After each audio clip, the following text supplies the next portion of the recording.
Bon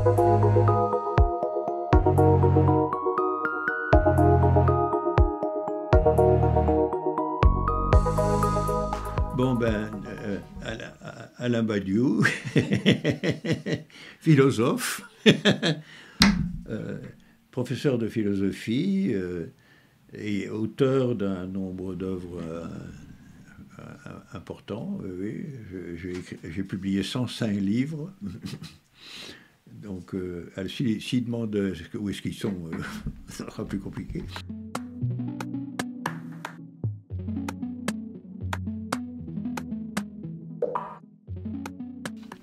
Alors, je crois qu'il y a sur ce point des données d'origine et des données circonstancielles.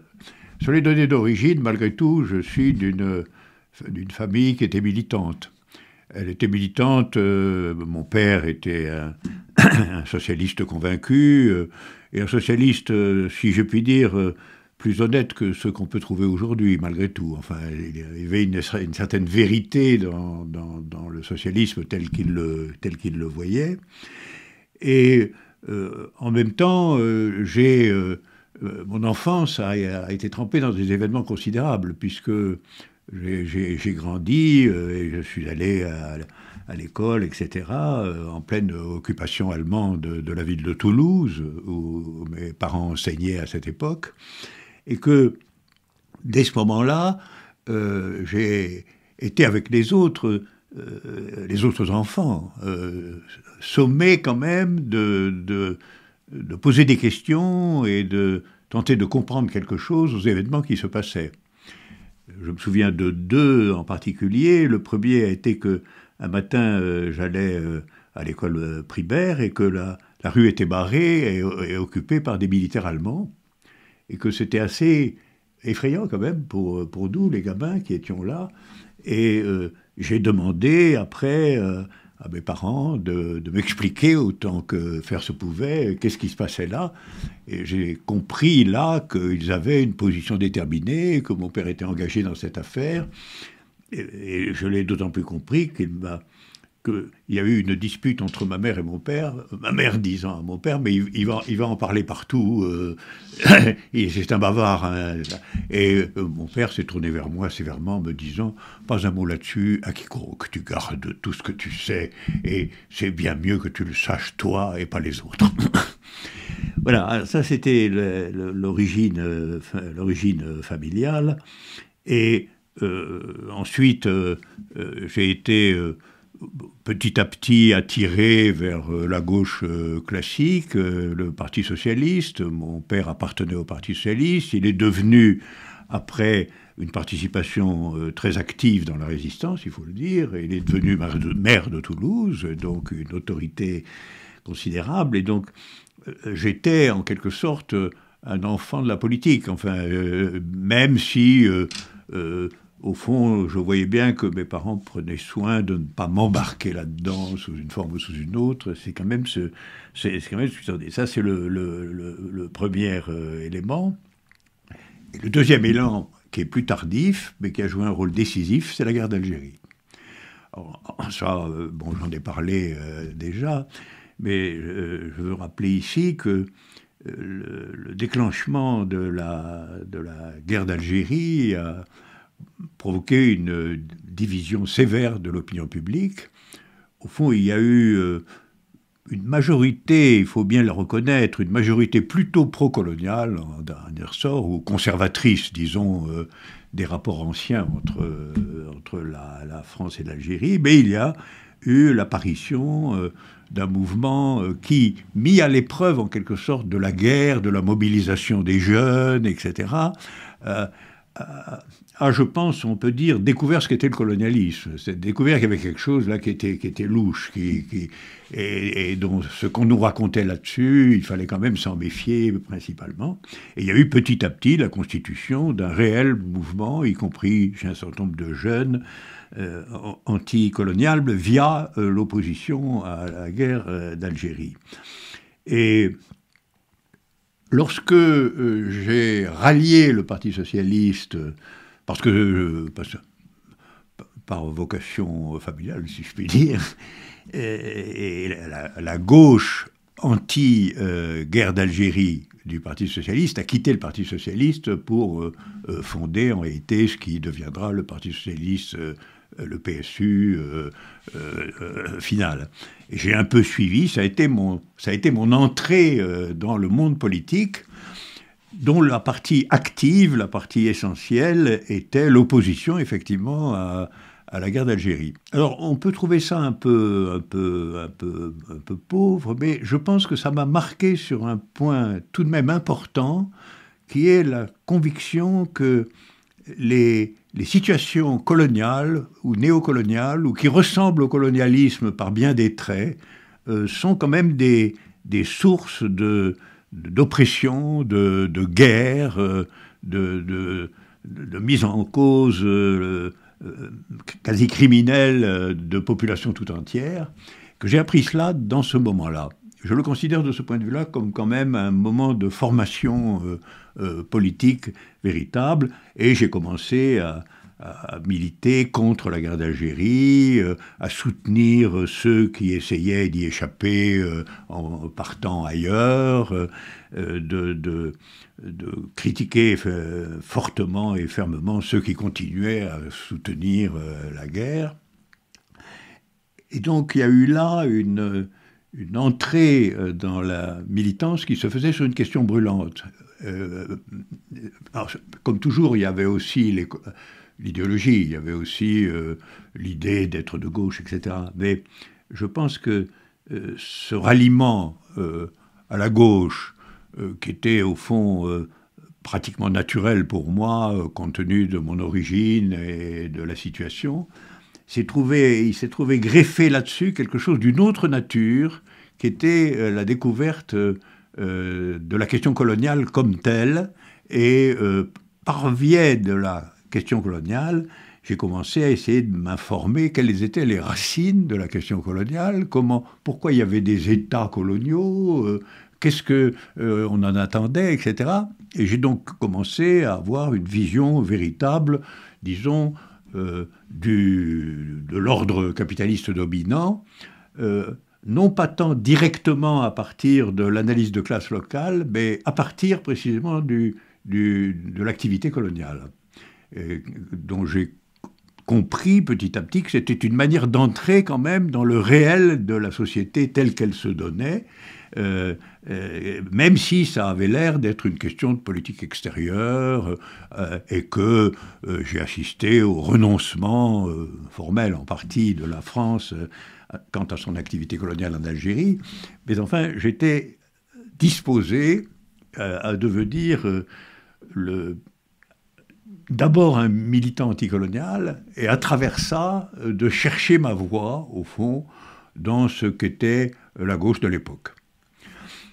Alors la gauche de l'époque, je le rappelle brièvement, la gauche de l'époque, c'était le parlementarisme installé depuis la libération de 1945, c'était certaines données programmatiques de cette libération qui s'orientaient vaguement quand même du côté d'une gauche réelle, des faits comme la nationalisation de Renault, mon père pratiquant lui-même la municipalisation du tramway à Toulouse, et des choses de cet ordre. Donc là, j'adhérais à ces éléments. Et puis, de façon plus générale, la position à prendre par rapport à la grandissante division entre le monde occidental et les pays communistes, et principalement à ce moment-là la Russie et la Chine. Et donc je me suis orienté à l'intérieur de ça dans la figure d'une gauche critique, je l'appellerais comme ça. Je ne parlerai pas à ce moment-là de communisme parce que communisme m'était en quelque sorte barré par une sourde hostilité au Parti communiste de l'époque, qui avait son mauvais côté, parce que c'était socialiste contre communiste, c'est-à-dire vraiment une bagarre parlementaire absolument typique, mais qui détenait aussi quelque chose comme une question sur qu'est-ce que c'était réellement, en définitive, que ce communisme, de quoi il se nourrissait, pourquoi il était si étroitement lié aux affaires étatiques à Moscou, etc., etc. Donc une suspicion qui s'est constituée à propos du Parti communiste, qui a fait que je ne l'ai finalement jamais rallié. Et je suis devenu un militant socialiste de gauche, suivant en réalité la césure en deux du Parti socialiste à propos de la guerre d'Algérie, et plus tard, en faisant sous la forme du Parti socialiste unifié quelque chose d'encore plus acceptable, si je puis dire, dans la conjoncture de l'époque, en attendant les événements beaucoup plus tardifs des années 60 et 70, qui m'ont transformé une deuxième fois quant à la conception que je pouvais me faire de la militance politique dans un pays comme la France, dans un pays impérialiste comme la France. Voilà. Ceci pour dire quels ont été les paramètres et les étapes de mon entrée dans la politique.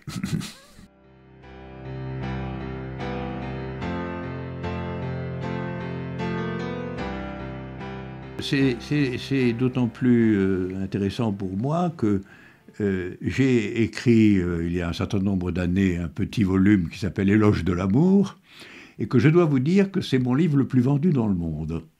Il a été traduit dans maints pays, il a eu des succès considérables, et on pourrait dire, de façon accusatrice, que l'amour m'a rapporté pas mal d'argent.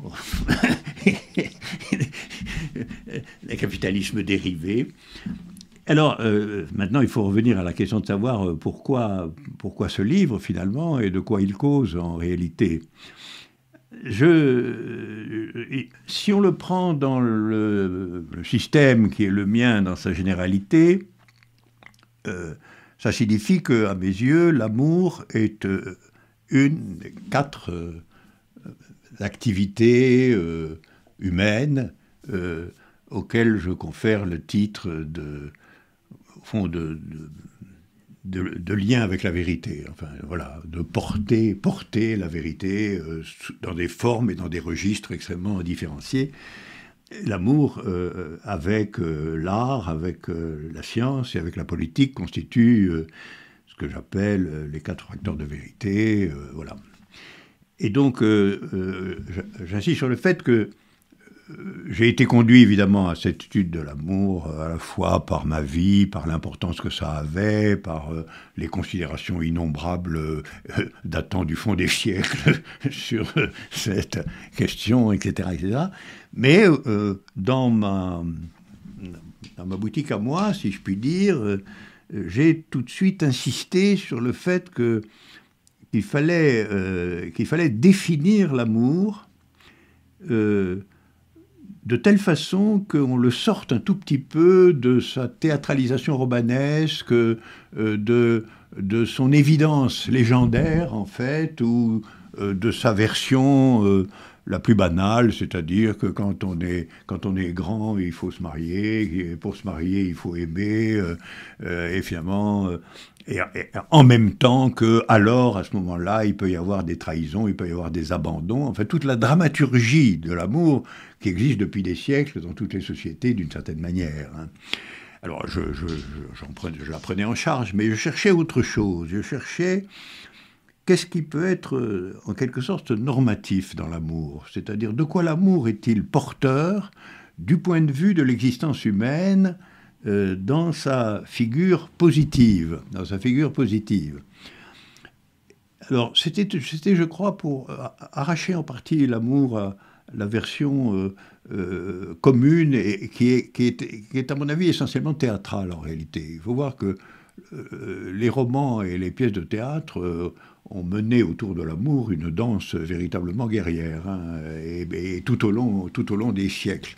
Donc là, j'ai cherché un biais un tout petit peu plus théorique, et ce qui m'a guidé, c'est l'idée qu'au fond, il y a dans l'amour une figure qui n'est pas nommée comme telle, mais qui est réelle, qui est une figure d'absoluité. C'est ça que j'ai essayé d'introduire. L'amour a été très souvent décrit dans sa relativité, dans sa fragilité, dans le fait que... Et moi, je suis engagé parce que, avec l'appui des manières dont j'étais amoureux, j'ai cherché à trouver quel était son noyau d'absoluité, comme ça, qui faisait malgré tout, qu'on le veuille ou non, que c'est une histoire universelle, que c'est quelque chose de fondamental dans la discussion, dans la vie, etc., etc. Et il m'a semblé qu'en réalité, on devait conclure sur ce point que l'amour, c'est la seule expérience radicale comportant une forme d'absoluité de la figure de l'autre, tout simplement. C'est-à-dire que l'autre, en tant que sujet, est pris dans l'amour, dans une relation de sujet à sujet, qui est absolutisée par l'amour lui-même. Et donc, il m'a semblé que l'amour, il faut le prendre dans la figure de sa position dans l'altérité, comme quelque chose qui fait que le sujet humain peut découvrir en un autre sujet quelque chose qui le concerne absolument lui. Et que c'est ça qui constitue la figure de l'amour. Si on le débarrasse de l'idée subsistante que finalement dans l'amour il y a toujours un sujet et un objet, il y a toujours un dominant et une victime, je laissais ça de côté pour l'instant, en disant, y compris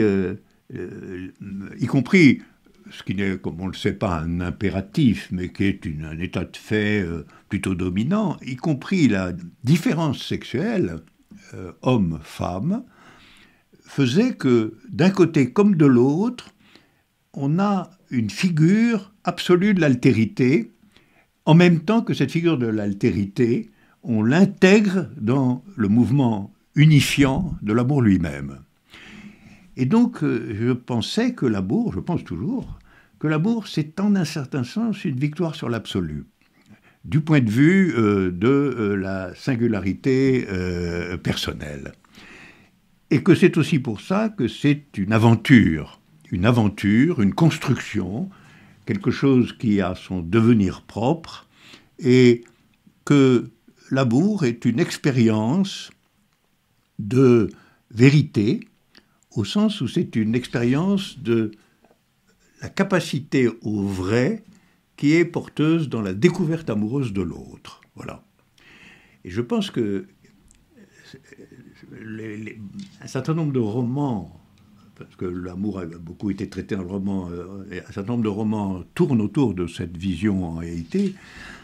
Et l'amour, c'est aussi une connaissance marquée d'absoluité relativement à ce que peut être un sujet pour un autre sujet. Et donc, une absoluité de la relation subjectivée telle qu'elle se donne sous sa forme la plus intense, en vérité, la plus délicate aussi, la plus difficile dans l'expérience de l'amour. Et c'est de ce point de vue-là que j'ai intégré l'amour au système des expériences de vérité, avec l'art, la science et la politique. Alors ce que je pense qu'on peut dire sur ce plan de la menace qui pèse aujourd'hui sur l'amour, c'est précisément, en réalité, le secret de son absoluité en tant que tel. C'est-à-dire que je crois que notre époque est hostile, porte l'hostilité à l'absoluité. Et pourquoi elle porte l'hostilité à l'absoluité?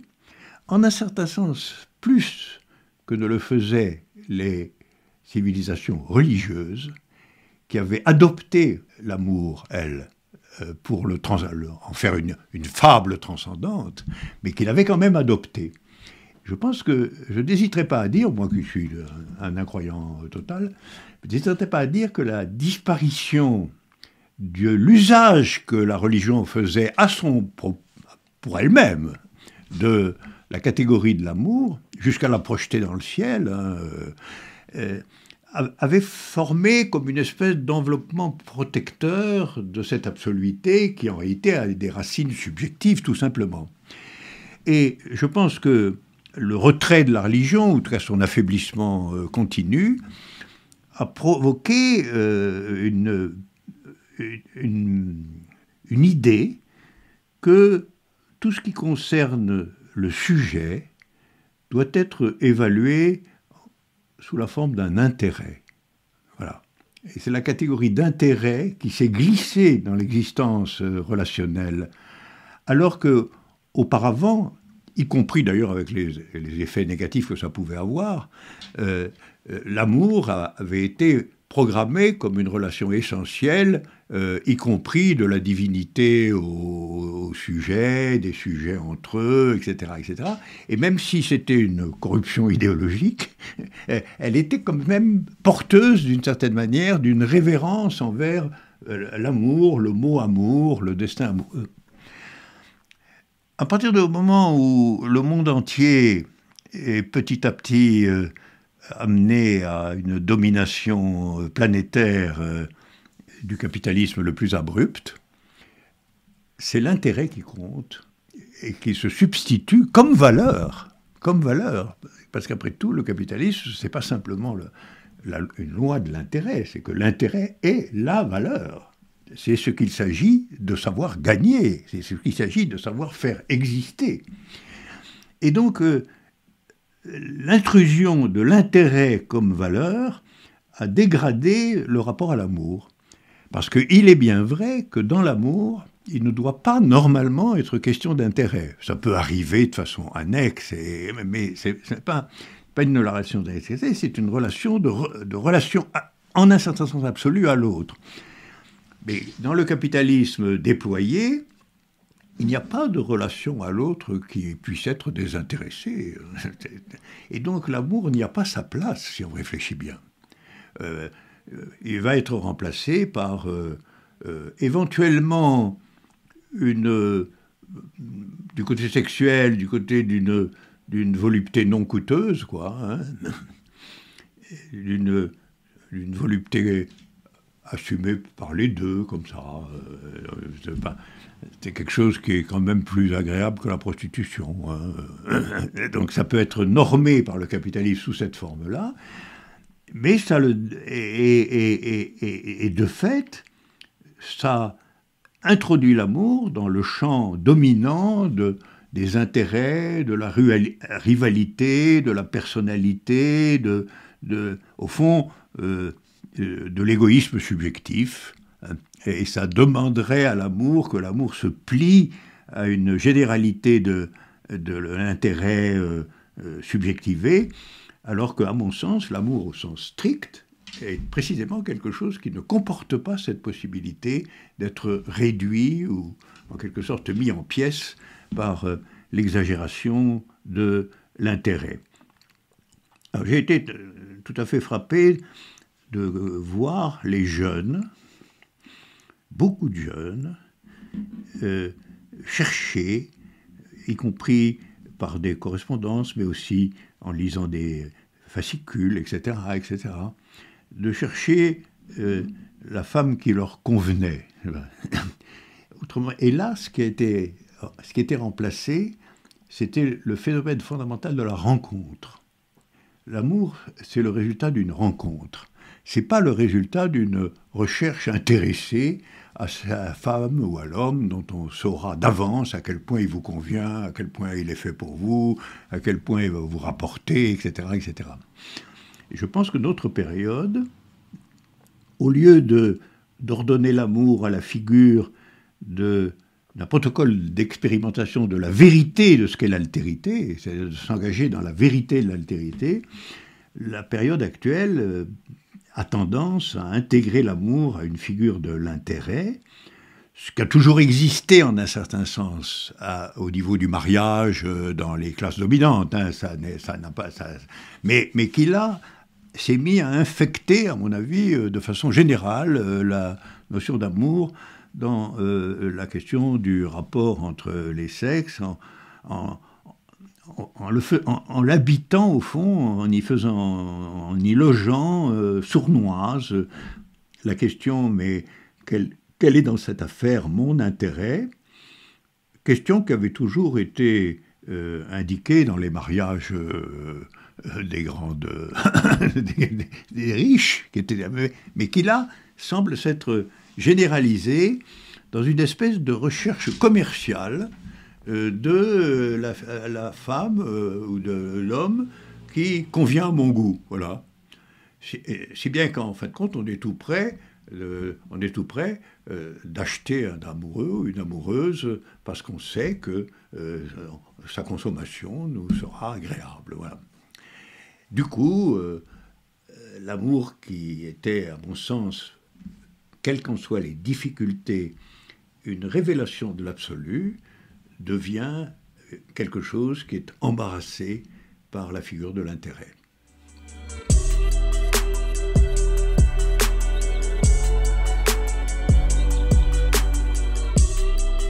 Sur la question de l'étranger, il faut voir que nous sommes en face d'une contradiction du point de vue capitaliste lui-même. Parce que les étrangers dont il est question dans le monde d'aujourd'hui, sur les étrangers sur lesquels on fait des lois, les étrangers sur lesquels il y a des opinions virulentes, l'étranger qui, partout en Europe, est la cible de la montée de l'extrême droite, dont c'est le report essentiel, parce que quoi? Parce que l'étranger, dans ce registre, lui, est traité comme le péril auquel s'expose l'identité. D'ailleurs, il faut toujours chercher le concept le plus intéressant, si je puis dire, quant à l'analyse. Je le faisais pour l'amour en montrant que c'était le concept d'intérêt, mais là, c'est le concept d'identité. L'identité, c'est un concept extrêmement à la fois important et périlleux, on le sait. C'est-à-dire que les expériences de politique fondées sur l'identité ont été, dans des temps pas très éloignés, des politiques carrément d'assassinat, de destruction, d'élimination, des choses, ou de guerre totale. Dans tous les cas, c'était la racine de malheurs collectifs considérables. Et là, on voit réapparaître cette figure de l'étranger en un certain sens au cœur d'une contradiction qui est que s'il y a des étrangers chez nous, c'est dans l'écrasante majorité des cas, pour des raisons coloniales et capitalistes. Parce que les étrangers, à un moment donné, il est apparu aux dirigeants du capital d'aujourd'hui qu'on en avait besoin. Et en particulier dans les années 50-60, il y a eu un flux d'étrangers, souvent venus d'ailleurs d'un arrière-plan colonial, donc ça se corrélait au colonialisme. C'était beaucoup des Tunisiens, des Algériens, des gens d'Afrique du Sud, etc.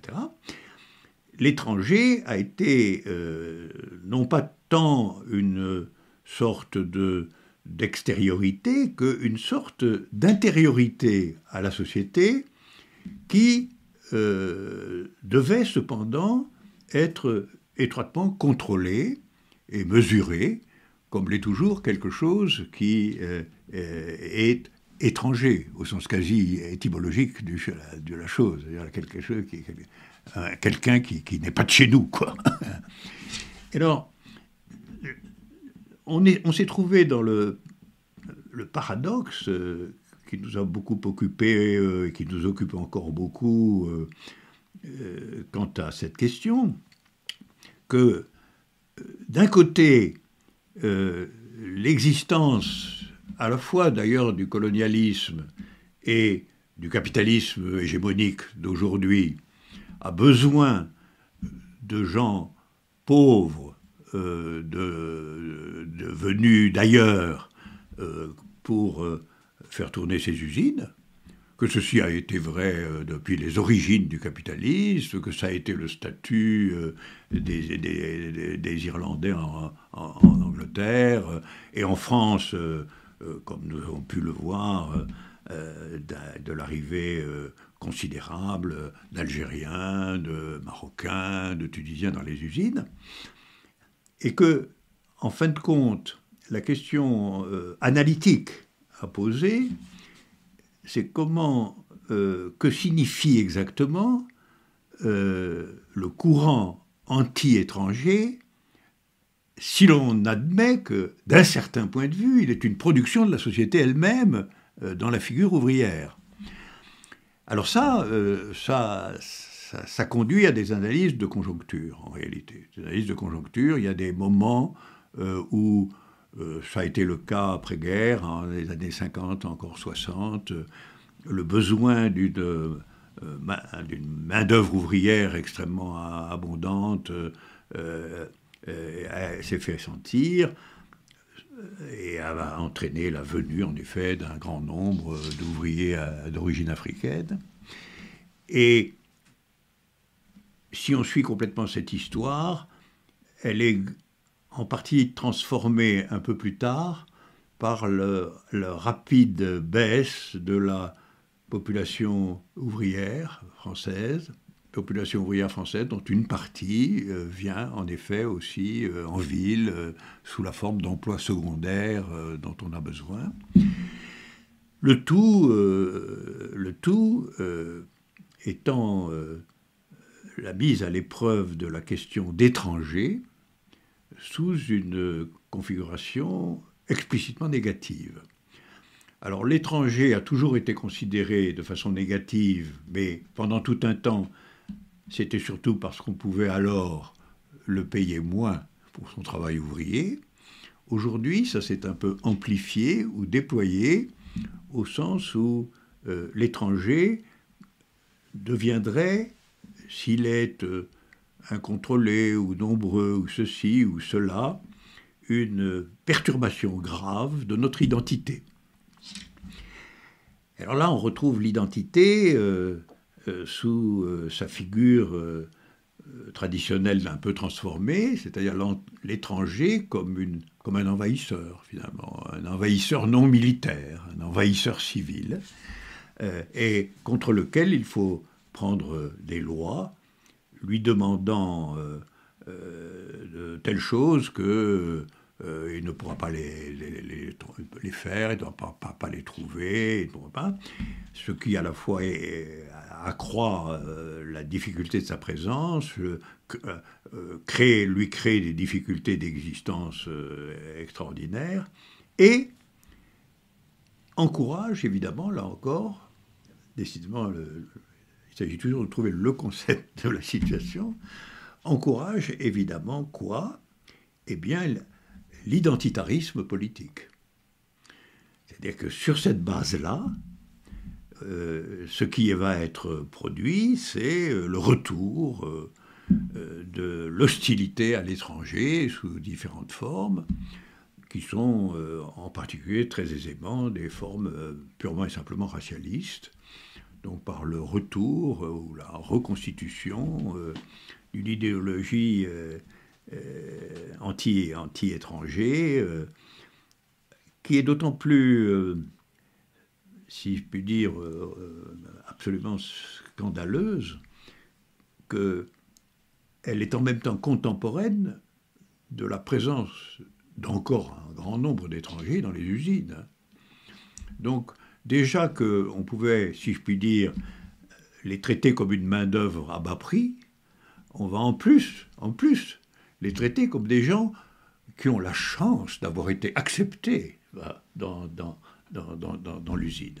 Qu'il faut qu'ils se rendent compte de la chance qu'ils ont d'être là en France comme ouvriers dans l'usine, alors que normalement, comme ils le savent parfaitement d'ailleurs, les critères de l'identité, les critères raciaux, les critères religieux aussi, parce qu'on a mis au service de cette affaire, y compris finalement l'opposition entre christianisme et religion musulmane, n'importe quoi peut servir. Ça installe l'étranger dans une situation à la fois précaire et extraordinairement difficile. Voilà. Et donc je pense que là aussi, on voit apparaître des catégories rampantes un peu distinctes de ce qui était explicite dans la période antérieure, qui est au fond ce que j'appellerais faire subir à l'étranger une double existence. Son existence primordiale, puisqu'il est ici, qu'il est le destin en réalité à participer à la production de plus-value dans les usines, et à un autre niveau, son existence de cible du racialisme montant et de l'idéologie à laquelle l'État finit par consentir, en proposant quand même, ou en faisant voter des lois scélérates, il faut bien le dire, concernant la présence des étrangers, ses conditions, etc. etc. Alors là, tout ça produit quand même, cette introduction du racialisme dans la politique officielle, enfin dans le parlementarisme, a quand même comme résultat presque partout en Europe celui de l'apparition et de la consolidation d'une ultra-droite. Voilà. Une ultra-droite que l'on voit malgré tout maintenant être à proximité de l'État. D'abord on s'affilie, ensuite on se follow, on en devient fêlé et on finit solo. Regarde à toi. Je voudrais dire à titre d'introduction à cette question tout à fait importante, parce que quand même, moi-même, je dois dire là, subjectivement, je suis stupéfait, moi, de voir dans le métro, n'importe où, la quasi-totalité des gens suspendus à leur appareil de téléphone, qui n'est plus simplement un appareil de téléphone, à vrai dire. Le mot ne convient plus, c'est un appareil c'est un appareil de communication, de tout ce qu'on veut. Hein. Bon. Alors, ce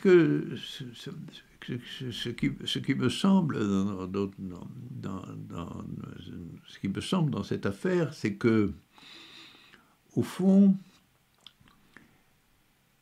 il faut s'interroger sur la particularité de cet appareil, le téléphone, par rapport aux autres appareils de communication existants, qui sont... alors, le téléphone purement oral, quand même, le vieux téléphone, et la lettre, le courrier écrit, et la conversation directe. On peut dire que ce sont ces trois modes de communication immédiate, comme ça, qui sont affectés par l'apparition du téléphone portable sous sa forme actuelle. Et moi, je suis un peu frappé quand je vois tant de gens dans les rues, dans les métros, indifférents à tout ce qui est autour d'eux et se promenant en parlant souvent assez fort dans leur téléphone, de telle sorte que moi, ça me donne toujours l'impression que c'est un ensemble de fous. Hein? C'est une figure qui était la figure du fou, celui qui parle qui est dans la rue en disant « moi je suis comme ça, ah, vous savez pas ?» Et alors, je pense que là, ce qui est en question, c'est bien évidemment le problème de la relation à l'autre. Parce que bien sûr, il y a dans le téléphone portable aussi un substitut au journal d'information, hein, c'est-à-dire qu'il y a... mais c'est parce qu'elle prend la forme d'une immédiateté téléphonique, c'est-à-dire d'une immédiateté de possibilité de toucher l'autre, qu'elle est répandue partout, et que, d'une certaine manière, quelque chose comme une conviction collective peut parfaitement être répandue à partir de ce système. C'est-à-dire non pas par des publicités explicites comme telles, mais par un sorte de bavardage général qui, bien lancé, va se propager, en fin de compte, par le souci de l'inscription téléphonique. Alors, je pense que le téléphone portable, dans son action actuelle, c'est-à-dire dans sa démonstration actuelle, est quelque chose qui, au fond, est l'ennemi constitué de la réunion politique. C'est-à-dire qui est en train de faire disparaître même la nécessité ou de la rendre secondaire de cet usage majeur de la politique qui était la réunion, parce que la dissémination subjective semble devoir suffire. Enfin, sur ce qu'il faut imposer comme croyance aux gens, on n'a qu'à la faire passer par là, elle se répandra beaucoup plus aisément qu'avec des réunions qui risquent d'être structurées politiquement. Ça prendra la forme d'une espèce de généralisation de ce qui autrefois tenait lieu de ça par les conversations dans le bistrot.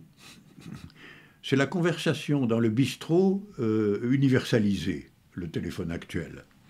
Et c'est pour ça aussi que les gens peuvent parler dans la rue, parce que finalement, ce qu'ils disent, ils savent très bien que l'autre peut le dire, ou peut le comprendre, ou que ça circule, ou qu'ils l'ont vu dans les instruments de diffusion contemporains. Alors je pense que là aussi,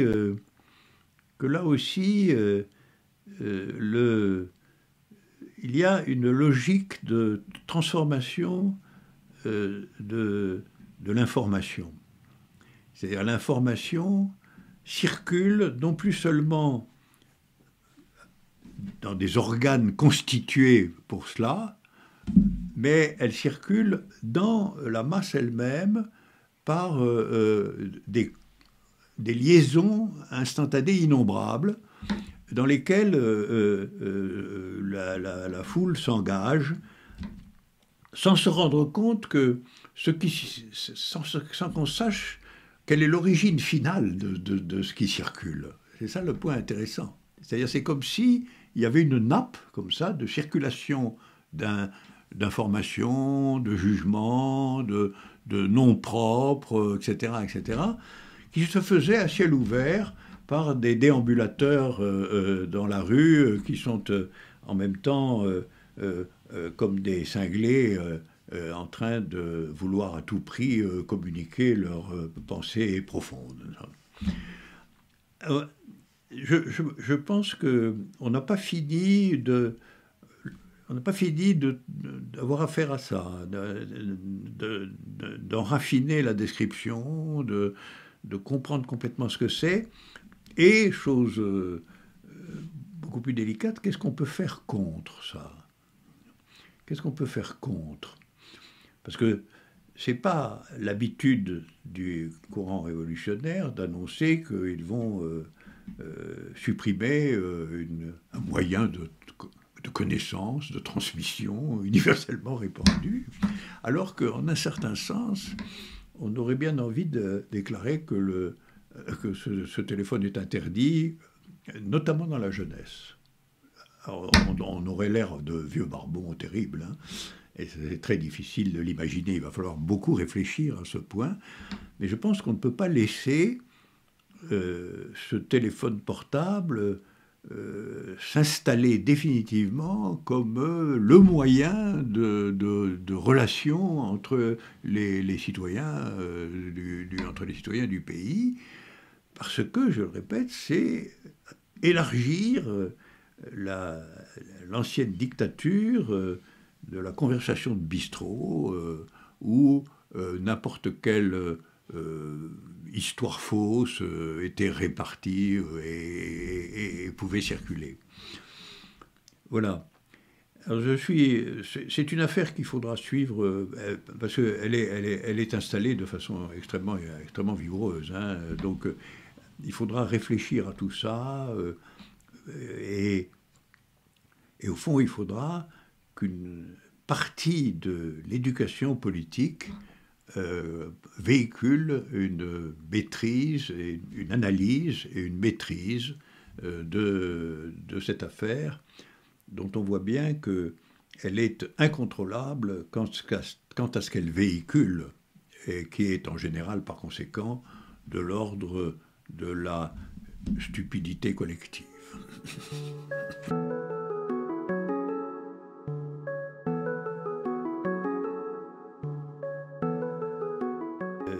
Je pense que paradoxalement, on est dans un moment, dans une société où jamais avant la dictature capitaliste n'a été aussi évidente, d'un côté. De l'autre, on est dans une période où la contestation, appelons-la le communisme, parce qu'après tout c'est comme ça qu'elle a été appelée, bon, si on veut changer le mot, qu'on en propose un autre. Le communisme n'a, par ailleurs, jamais été aussi, affaibli, malgré tout, disons ça comme ça. Alors il faut essayer de se saisir de cette contradiction. Alors le premier point, c'est quand même que il y a une certaine évidence aujourd'hui, ça n'est même plus réellement caché par nos maîtres, et il y a une évidence du protocole général de l'extraction du profit. C'est même plus... tout le monde peut voir que, et ça se dit, y compris dans la presse bienveillante, si je puis dire, que un groupe très restreint de milliardaires ont un pouvoir manifestement étendu sur la répartition salariale des richesses. C'est une observation qui ne demande pas d'avoir la connaissance du capitalisme la plus scientifique qui soit. On voit très bien aussi que les mouvements concernés par cette affaire concerne aussi, on l'a vu, bien d'autres questions, entre autres la question de la venue ou de la non-venue d'un prolétariat étranger, etc., etc. Et que, au fond, il me semble que là, ce qu'on pourrait dire, c'est qu'il semble que l'expérience, toute seule, devrait conduire tout un chacun à considérer que le capitalisme, dans sa forme désormais installée, et je dirais même unique, du point de vue des protocoles de production, que je considère que ni la Russie ni la Chine ne sont aujourd'hui des États réellement communistes, elles sont largement infectées par un capitalisme, bon, on pourra y revenir, mais qu'au moins on devrait pouvoir voir qu'on est réellement dans l'extorsion de plus-value sur la base du travail des autres. Alors, il me semble que c'est de là qu'il faudrait partir, parce que Marx et le marxisme sont là dans leur point le plus concentré, hein, à savoir quelque chose qui est vérifiable en réalité à tout moment dans le processus, à savoir que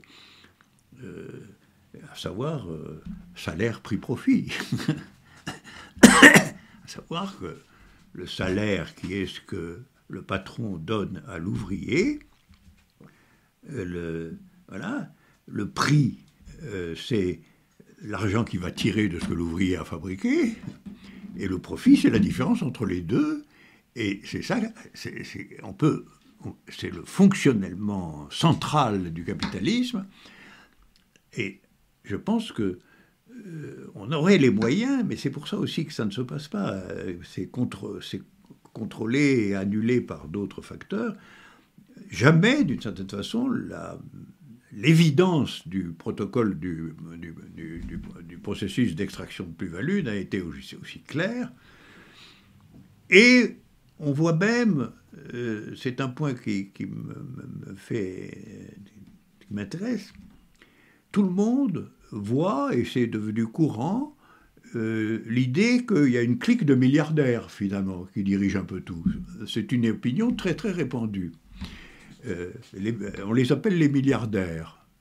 Bon, on ferait mieux de les appeler les grands capitalistes, à mon avis, ce serait plus éclairant. Enfin, on les appelle les milliardaires. Alors, il y a les milliardaires. Le protocole qui les a fait devenir milliardaires n'est pas complètement clair. En tout cas, ils sont installés comme tels, les milliardaires. Et puis, après, il y a la hiérarchie des gens, depuis les très pauvres jusqu'aux moins pauvres, avec des travaux extrêmement différenciés. Donc, cet aspect des choses paraît empiriquement évident, mais aucune conclusion politique n'en est tirée à proprement. C'est ça qui est le point décisif. Il ne suffit donc pas, il ne suffit donc pas que ce processus d'inégalité constitutive de la production industrielle soit connu, y compris dans son allure. Ça ne semble pas suffire pour que se lève une grande protestation contre lui, avec les actions liées et nécessaires. Et donc, c'est une chose que dans toutes les questions on a retrouvée. C'est-à-dire, la situation nous semble présenter des symptômes frappants et visibles de ceci ou de cela, et on a l'impression par ailleurs d'assister à une espèce d'asthénie de la critique militante, de la dénonciation non compréhensive, de tous ces phénomènes qui sont des phénomènes pathologiques à l'échelle de toutes les questions que vous m'avez posées, finalement. C'est ça qui ressort. Alors, je pense qu'il faudrait faire bon, évidemment, ceci relève une organisation méthodique, renouvelée, de la contre-propagande, à la sortie d'organes montrant l'évidence de tout ça, et que cette évidence... Alors, je pense que l'idée dominante aujourd'hui, qui est fait obstacle à cette clarification, même si c'est de loin, est rattachée à ce qu'on peut considérer comme l'échec relatif des entreprises communistes du siècle dernier. Elles ne sont pas suffisantes maintenant pour éclairer, comme elles ont prétendu le faire pendant les années antérieures, pour éclairer et justifier l'idée d'une alternative politique antagonique, réellement antagonique à l'ordre dominant. Et par conséquent, il faut reconstruire la politique. Il faut reconstruire la politique, c'est-à-dire il faut arriver à la construction d'une politique qui soit la politique de la vérité de cette situation, qui est en quelque sorte connue et reconnue, mais sans que quelques conséquences décisives en soient tirées. Alors ça, c'est un problème qui va caractériser la période en cours, je pense, avec ce point supplémentaire qui rôde aussi, c'est que on sait historiquement que lorsque la menace affecte le capitalisme dans la figure de mouvements critiques réels, et qu'en même temps on a affaire à un processus de mondialisation du capitalisme, c'est la guerre qui s'annonce à l'horizon. C'est la guerre qui s'annonce à l'horizon, qui est une méthode qui a un double intérêt. Premièrement, décider le vainqueur, après tout, voilà, la nouvelle puissance dominante ou le nouveau groupe d'États dominants. Et d'autre part,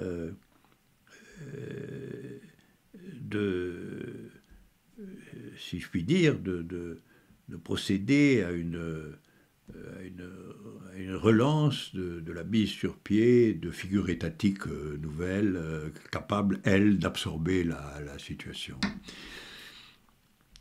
Je dirais que, au fond, actuellement, le capitalisme est en train de redevenir ce qu'il était en fait au moment de la guerre de 14, c'est-à-dire un capitalisme hégémoniquement dominant, mais dans la forme de plusieurs centres possibles. Alors là, on sait bien, il y a un centre fondamental américano-européen, et puis il y a un autre centre virtuel qui est sino-soviétique, hein, en gros, quoi. Et je crains que nous soyons, à cause des problèmes que nous avons parcourus, que nous soyons à la veille de la tentation qui, lorsque la situation est comme ça, un peu confuse quant à sa direction, quant à ses... c'est la guerre qui va trancher, exactement comme en 14. Parce qu'en 14, en réalité, la guerre était clairement définie par une alliance anglo-française de type colonial sur les colonies, agence française qui excluait explicitement l'Allemagne du partage colonial. Et c'est ça qui a été le mouvement essentiel de déclenchement de la guerre de 14, et non pas l'Alsace-Lorraine. C'était plutôt l'Afrique que l'Alsace-Lorraine. Alors, je pense qu'aujourd'hui, cette question se repose, que d'une certaine façon, l'histoire de l'Ukraine et tout ça, c'est des avant-postes de la constitution d'opinions réceptives, si je puis dire, à l'élargissement du protocole guerrier, et qu'il s'agit de savoir qui va prendre le commandement, en réalité, mondial du capitalisme. Quelle figure étatique va en concentrer, en vérité, l'existence. Et alors là aussi les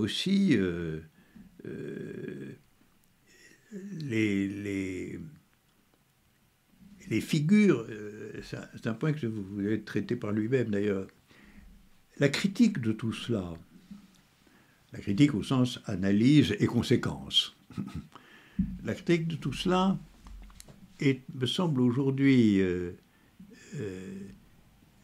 difficile à raison de ce que sa critique donne le monopole à la négativité, c'est-à-dire à la critique. Au fond, une possible critique de ces phénomènes peut être construite, propagée, etc. Mais elle est dépourvue de positivité. C'est-à-dire, oui, d'accord, mais quoi à la place? Quoi à la place? Et ce quoi à la place est affecté par le fait que ça ne peut pas être refaire ce qu'a fait la Russie ou refaire ce qu'a fait la Chine. Donc, le à la place n'est pas placé pour l'instant. Le à la place n'est pas placé.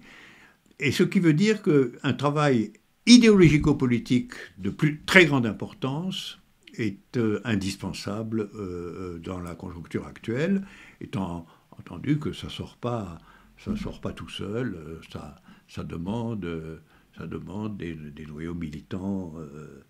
Bon, je pense qu'il existe ici ou ailleurs des figures potentielles de ces noyaux militants qui tenteront de nous épargner entre autres choses, une guerre mondiale, c'est quand même de ça qu'il s'agit, entre autres choses, hein, mais ça suppose d'autres affaires.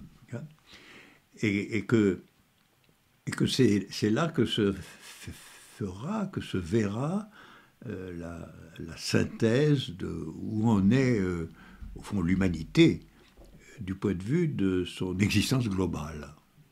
Voilà. Étant entendu qu'on sait à peu près où elle en est aujourd'hui, mais que c'est incertain, puisque c'est suspendu à des centres dirigeants différents.